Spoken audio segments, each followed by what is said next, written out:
mva ngukubite sitari z'umujene umujene naramukoritse abarambwira ati wapi ukuntu uryoshye kuriye n'ukuntu nasanze uri umupeti kandi umeze neza ntabwo ari njye wahaye gusa shumi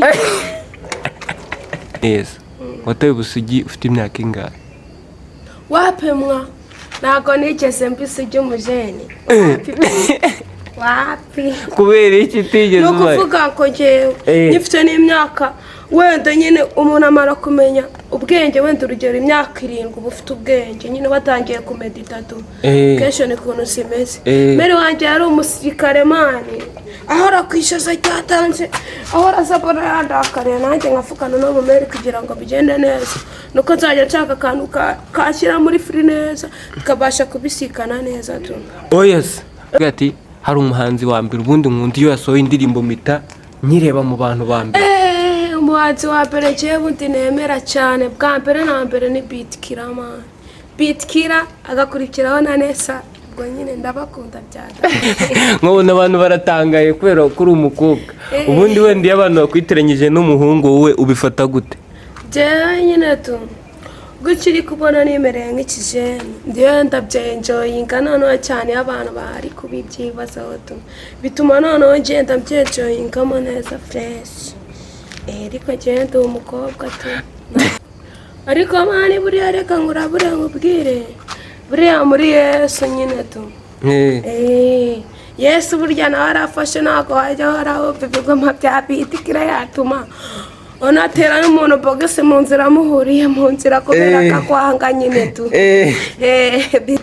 umuntu aguhemukira atazi kuzamuvumbura wamara kumuvumbura umuswera akaza gusekera gusa icyo umukwama kuko iyo bivuze arahakana bazamukana iminsi n'ibisazi bro abikoze ruzungu bigenda neza mbona sibaye nk'isugi nyine tungerera nabitinyaga kubona ndi isugi ndi kapope twana bikoze na rimwe ryonyine ituri imwe kuko nambaye n'akanifomu ituri imwe yonyine ahita gutama ahita namomwa ibishyushye byita ibishyushye.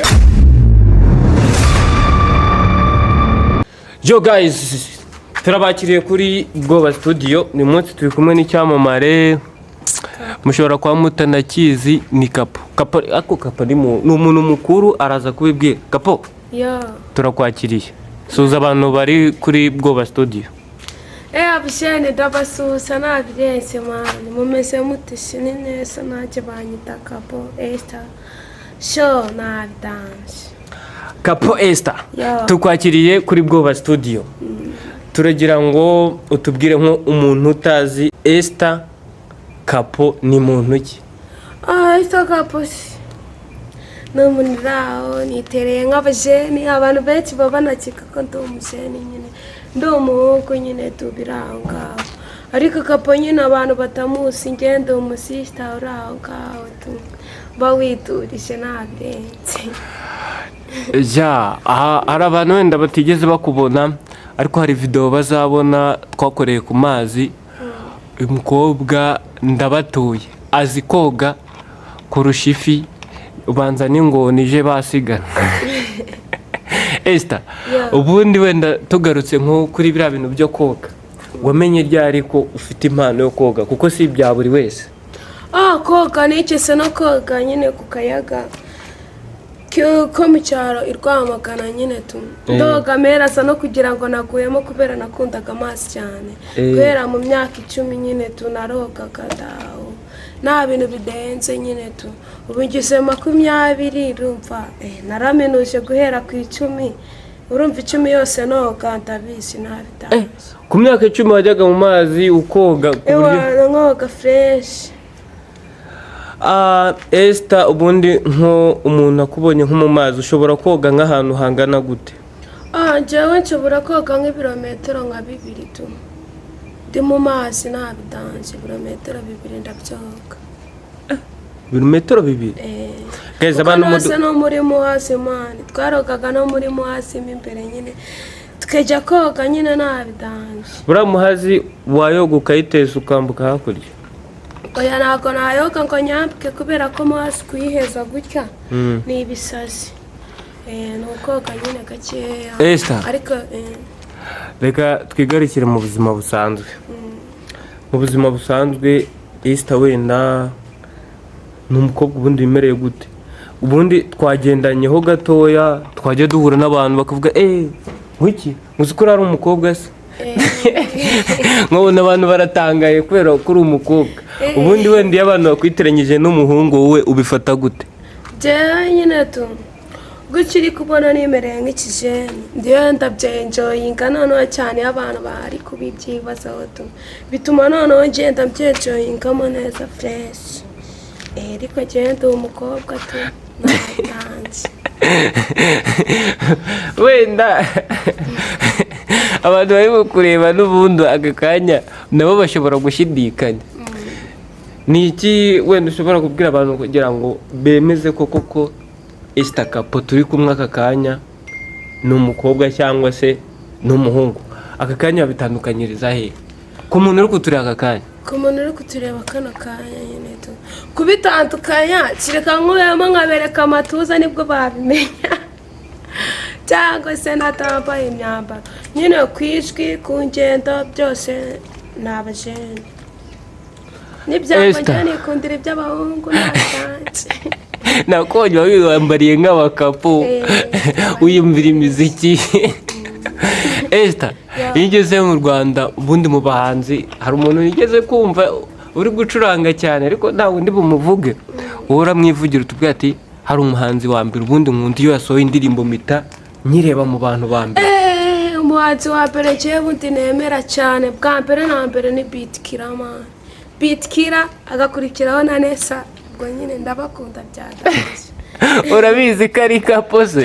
Wowe no Nessa man Nessa nyine njene mbona nabirenze bari abajene njyewe ni ibisazi. Ndetse nk'aka kanya Beatkiller na Nessa baramutse bakurikiye BWoba Studio nicyo bababwira? Ubwo sisi ikintu nababwira ati Kapo arabasuhuza kandi ari Imana. Mbona afite Imana je niyo nagira Imana yo kuririmba ariko mbona yumvamo indi Imana turiko nanjye ndasabwa kuba umusitari we. Urabisabwa? Ndabisabwa. Abantu bafite ikofi batwandikiye tubabagezeho muzamure tara yande ya Esther. None se numvise ukunda kumva indirimbo za Beatkiller na Nessa uko wabivuze. Ubu nta kantu na kamwe waba uzi kabo watunyurizaho byibura kugira ngo nyine bavuge ko uyu muntu koko arabakunda byandi by'indani mu maraso? akantu nemera se ka mbere na mbere karavuga ngo umuntu aguhemukira atazi kuzamuvumbura wamara kumuvumbura umuswera akaza gusekera gusa icyo umukwama kuko iyo bivuze arahakana bazamukana iminsi n'ibisazi bro.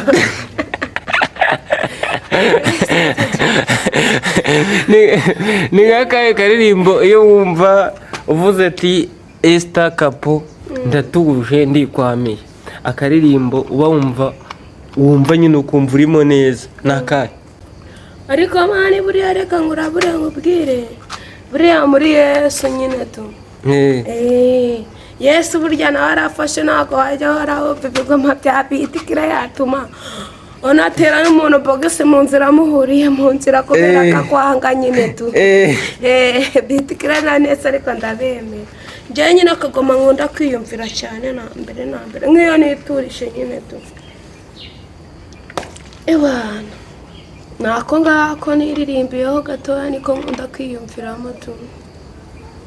Ajya Kapo wenda watubwiye mu bahanzi nyarwanda ese ujya ureba filime wenda filime nyarwanda? Oya nirebera za zindi z'umugeri. Kapo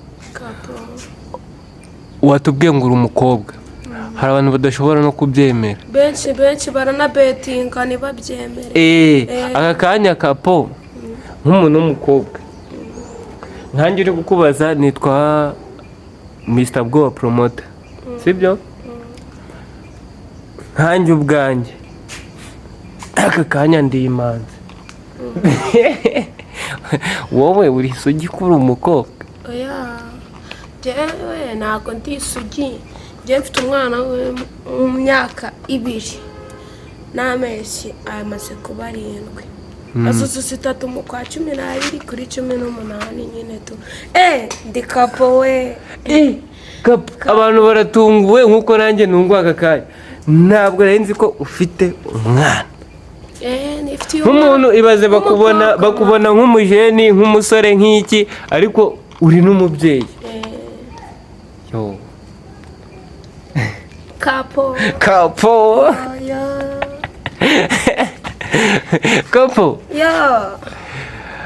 bwa mbere niba wibuka neza wataye Ubusugi ufite imyaka ingahe? wapimwa ntabwo nigeze Ubusugi Umujene. wapi kubera iki utigeze no kuvuga ko njyewe nyifite n'imyaka wenda nyine umuntu amara kumenya ubwenge, wenda urugero imyaka 7 uba ufite ubwenge nyine batangiye kumeditatu kenshi ni kuntu simeze. Mbere wanjye yari umusirikare mani, ahora kwishaza cyatanze, ahora sabona yandakariye, nanjye nkafukana no mu meri kugira ngo bigende neza, nuko nzajya nshaka akantu kashyira muri firi neza tukabasha kubisikana neza tu. Yes. Ku myaka 6-7 gutyo tu. 6-7 ako kantu washakaga? Tujyanaga mu mbari tukinywera biya. Akazi bishyurira? Kabari hariya nyine ari kumwe nawe n'ikindi kijeni, natwe kadutamo biya tukinywera. Ako ntabwo nigeze Ubusugi Umujene kuko namenye imyaka, namenye igare mfite imyaka 9, kandi igare ntabwo wabisugi uritwara shumi. Ntabwo biba cyangwa kukubaza wenda gatoya, usibye wenda iryo gare tubisimbuke, igihe wavuze ati ku myaka 4 nahuye n'umusore wa bwa mbere cyangwa umugabo, yari ryari? Njyewe nyine no kuvuga ngo ngeze nko mu myaka 12 nikundiraga umujene undusha nk'imyaka 5. Niwe numva yari afite nka 17. Niwe numva twakikorera sekisa akabikora ruzungu bati kubisabwa. Ntabwo nabaye Ubusugi Umujene. Ku myaka 12 nibwo ndinzegera ahangaha nyine narareba ngo ubusugi bwanjye buriye tu. Ntabwo nyine biro byumvikanye neza ko ku myaka 12 warebye umusheni usa nk'ufite akurusha imyaka 5, mugihe ukuntu mwigenza. Usibye igare ku myaka ufite 12 nibwo wahuye n'umuntu avuga ati bwa mbere nahuye n'umusheni undusha imyaka 6. ufite imyaka ingahe? 12 ngewe ubwo yari afite 10 n'ingahe, ubwo yari afite 18 we, ngewe afite 12. Yego. Yarabikoze ruzungu bigenda neza, mbona simbaye nk'isugi nyine tunjera nabitinyaga kubona ndi isugi ndi kapope. Nese kapo reka mwibariza, ni nk'igiki cyagutunguye ku munsi wa mbere wataye Ubusugi uri kumwe n'undi musore?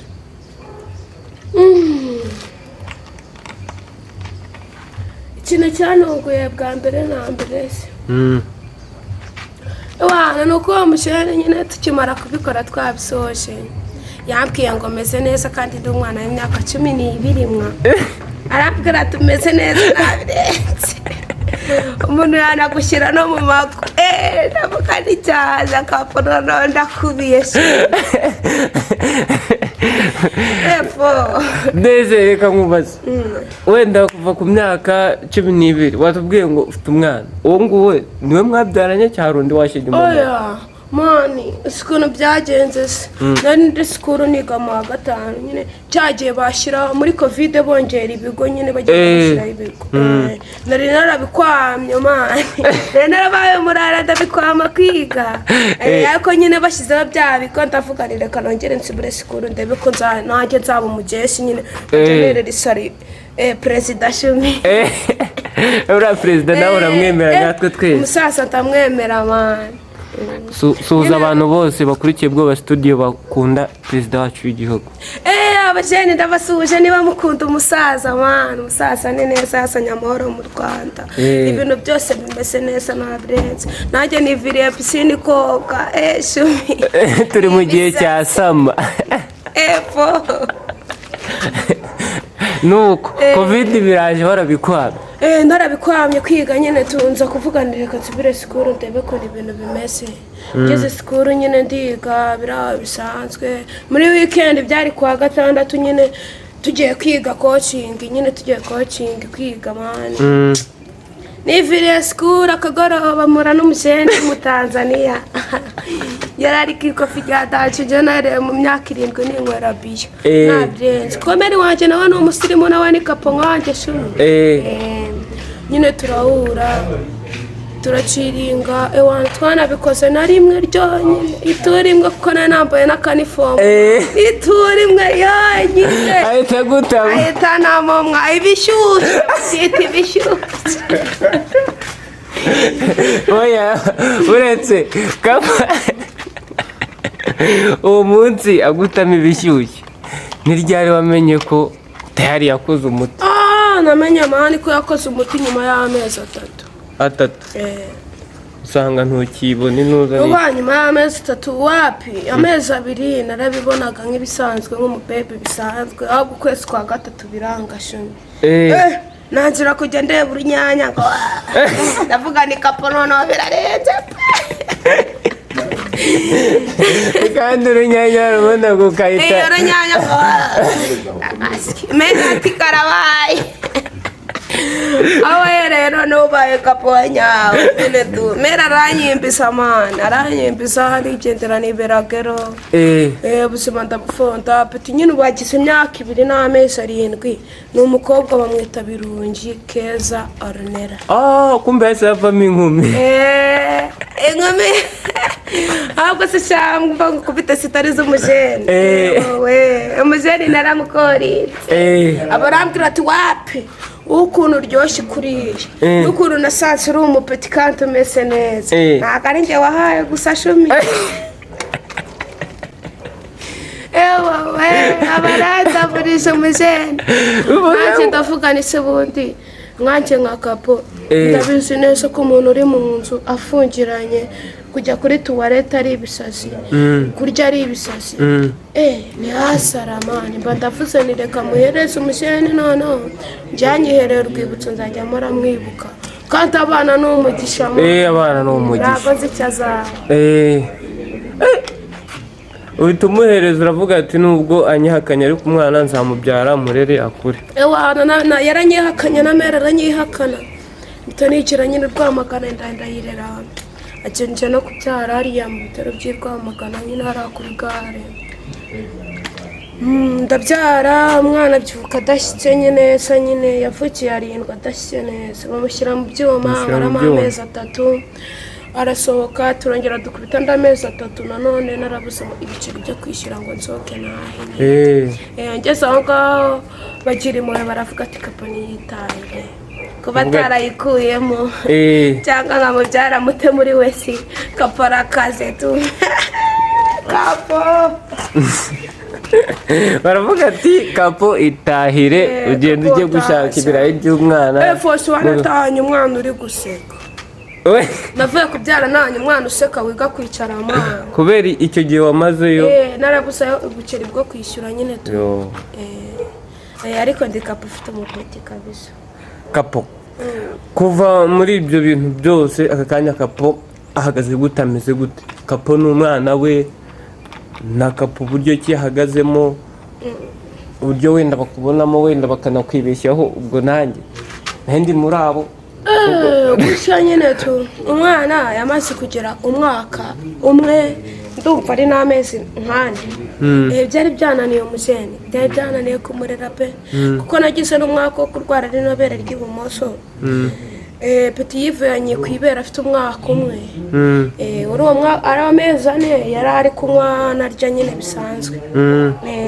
ndavuga ni kubera ko ndwashije mfite umwana wonka akaba yarabyihoreye akaba ari kunywa igikoma akanywa amata akanarya reka uyu mwana amushyire mama wanjye abamurera nkanjye nka kapuri kubona afite imbaraga mbe ndi gukora nyine biti wanjye amere neza mama wanjye namushyiriye wa mwana tugenda nyine subiza isi mu cyaro uragenda ukamudepoza hariya ntabwo wakirirwa ubwira meri ntiyabyumva reka naragenda mudepoza mpita niviramo ndikomereza utuma umusigira nka nyuma y'iminsi ibiri meri nawe ngo yamumaranye iminsi ibiri ahita amujyana mu kigo cy'imfubyi Umujene.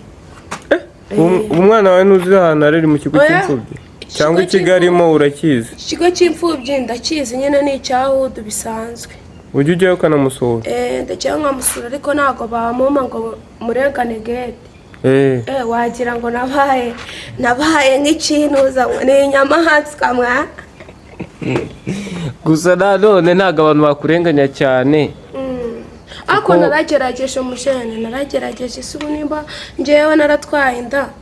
Ndi ngenye no muri gero nka kapo mfite imyaka 16. Inda nkayirera igakura. Urabizi inda nyine twita n'ubundi hafi umwaka. Amezi 9 ni hafi umwaka. Ndayitwisa inda ngewe nka kapo nk'Umujene. Ndemeye nambaye ijipo.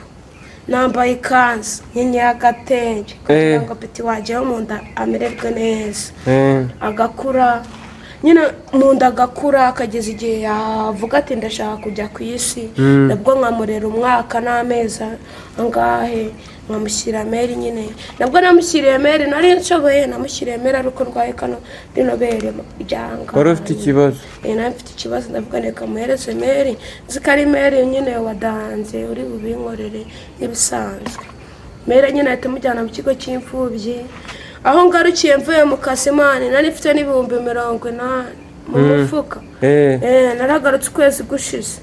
Ndasa ndeba meri arambwira ati wapi umwana namujyanye hararugura. Nese umwana naguri bubume meri ati wapi umwana nawe ndi buguhe n'undi wa munsi igihe ubireba. Mba nisashije meri abangwejeje gereza. Twaraserereye aranapfungisha amana. Bagutakaje? Banakashe mara y'amezi 2 n'akumweru. Barandikura nditahira nanjye maze gutanda avuga ni meri se niba ari kumfungisha kubera umupeti wanjye wundi wabyihorera ko nza ahantu umupeti atari n'itungo ngo bazarigurisha barige cyangwa bazaribaga barirye. Imihanda tuzayihuriramo ndabizi isi iri guhinduka mani.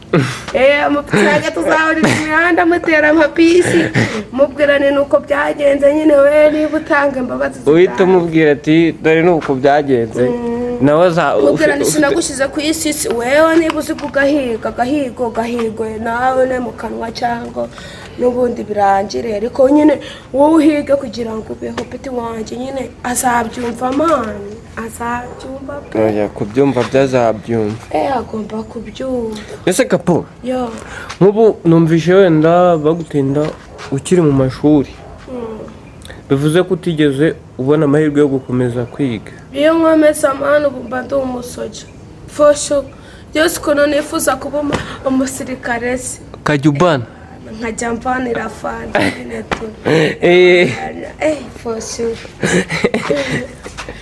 None ubu byaranze kubera wahise uhura n'ibyo bibazo byose? Nahuye n'ikibazo cyo kubyara mfite imyaka 20 umwana akaba agiye kuzuza 3 ejo bundi mu kwa 12 arabura amezi angahe. Uri kumva nyine tu nkacyo nka kapo urumva nararurwanye kugira ngo peti wanjye abeho fosho. Oya ndafata nararurwanye kandi nawe asabyumva mbabarire nk'Umujene. Oya agomba kubyumva nk'uko natwe tubyumvishe n'abantu bakurikira BWoba Studio bakaba babyumvishe nka kapo nk'uyu munsi. Right now ubu urahiga i Kigali nk'abandi bose? Ni Kigali nyine no kuvuga ngo ndi ku gahigo gusa nyine ubu ngubu bishaza ndiho nuko kaide kanje nagataye ariko nyine nzashaka kandi nzashaka kandi nta bintu bikatse nta n'ibirenze urumva gusa nyine agahigo tukariho.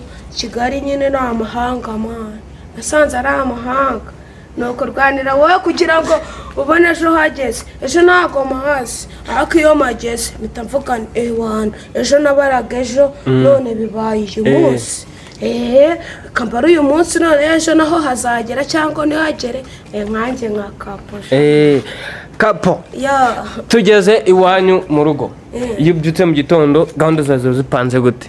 Twakubitaniye ku mazi Miami yamima uri muroga amazi yagenda hejuru nk'intu uvuga ngo nyine ngiye nk'umuntu wavutse z'amazi pati kuyagenda hejuru nibira nogera zabo. Tubwira uko umunsi wawe upanze gute guhera mu gitondo kugeza nimugoroba? Umunsi waje nyine tu kubera ko ubu ngubu kubera umwana wanjye nyine ari mu kigo kimeze gutyo ubu araryama arambara ameze neza. Ndanamusura nyine mba mbibona nanjye ko ameze neza tu. Mpita mvuga ngo nkanjye nka kapo ngomba kuramira ubuzima bwanjye kugira ngo hahande ejo mageze tu natanze. Ndabyuka mu gitondo nyine tu cyuriza uturyo naba naraje cyangwa twaba tutaraye nkafukani ubwo reka nkuzeho nyine natwe ukabyimenyera. Ndabyuka mu gitondo nkavuga ni ngomba kumesa utwenda twanjye cyangwa se ngomba gukora udusuku kugira ngo wenda nk'agasatanu kagere. Nigira pisine ku mazi wabonye se? Ndi ku mazi niyo mba nibereye guhera nk'agasatanu ndimo nimeditira amazi byagera nk'izi saha bavuga ni reka njye umujyi nyine nje kureba ukuntu bimeze ko umuntu yareba yo kuramuka. Kapo reka dushimira abantu badukurikiye kuri BWoba Studio. Umuntu ushobora gukunda Kapo cyangwa akagira ute yatubwira tukajya tumugarura kuko Kapo njye nabonye ari hambo, ni umuntu uganira uciringa, yatwigishije koga kuko niba muzi koga buse navuga ngo urugero rwiza nabaha ingona ije kumurya ndakeka basiganwa ahubwo aho kugira avemo yiruke. Umva se Umujene noneho kugira ngo nabyene ingona urumva se ntuzayihabe. Oya imvubu ingona yo ntabwo yakwiyereka kuko ifite urwasaya rwadaje yo iramira urya n'inyama. Ahubwo muri kariya kayaga kacu nyine twigiraho koga nk'abageni karimo imvubu harimo imvubu. Iriya mvubu rero kugira ngo ikugereho irabanza mbere nk'aho ngaho uhagaze bishobora kujya hejuru y'amazi gutya ikabanza ikakwiyereka nyine tukakureba ahantu uri kuko yo ntabwo irya inyama. Yo irabanza ikibirika kureba ahantu uri kubona nanjye nayibonye yibiye ikongera igasubira hasi. Nahita mvugane nanjye nk'Umujene nka Kapo ngomba guhita nkatazira cyangwa nkacaza ingizi kugira ngo ndamire ubuzima bwanjye. Uhita ukarenga ijye kweguka ije kugufata isange wakarenza. Nkanjye nka Kapo nyine nk'uburyo ngiye nkurikije uburyo ki uzi kogamo. Nabonye ushobora kuba ufite tara runaka ubonye nk'ahantu hari pisine ukaba ufite bakaguhamo akazi ko kujya wigisha abantu koga se wagafata. Bajya banaza ariko ngewe ari Umujene nkamubwira ni wowe noneho tuza gusa nyine kwigisha koga nkanjye nka Kapo mfite umubiri Umujene nkanjye nka Kapo ndi kwigisha undi Mujene umugenzi wanjye koga. Biba byabaye ibisazi nyine tu ntabwo bajya baza. Ibisazi nka gute? Ni ibisazi ni ibisazi. Umujene w'umukobwa cyangwa umuhungu? Uretse ngo urabona njyewe nkanjye nka Kapo sinakubwiye ko ndi umubyeyi se. Ubwo uri kumva niba ndi umubyeyi mfite igitsina cy'ababebi cyangwa cy'abamama n'iki gitsina gore. Igitsina gore njyewe ni ukuvuga ngo ndi kwigisha umuntu koga. Iyo uri kumwigisha koga kwa kundi umufashe mu mazi iki gihimba cyose hano imbere aho imbere hose kugeza ku mago uri kuhakora. Ngana ibibazo uri kwigisha igitsina gabo koga byimajine uri gukora ahantu hose. Ariko ibyo ngibyo wabyihanganira kuko urabizi n'abaganga aba ari abaganga nabo bizi babona ibintu byinshi bagakora henshi ariko bakabyihanganira bagakora akazi. Nawe wajya ubyihanganira. Uri kumva njye abantu benshi nk'umuntu unzi neza twahuye asiko ndi umubebe ariko nk'umuntu utanzi aba ari kumfata inshuro ebyiri igitsina gabo cyangwa igitsina gore niyo mpamvu nyine umuntu duhuye bwa mbere aba ari kumfata mu moko abiri ndi umugore cyangwa ndi umugabo noneho kubera nzi no koga ni ibisazi icumi ni ibisazi bya danje ewana ndi kapo kabisa.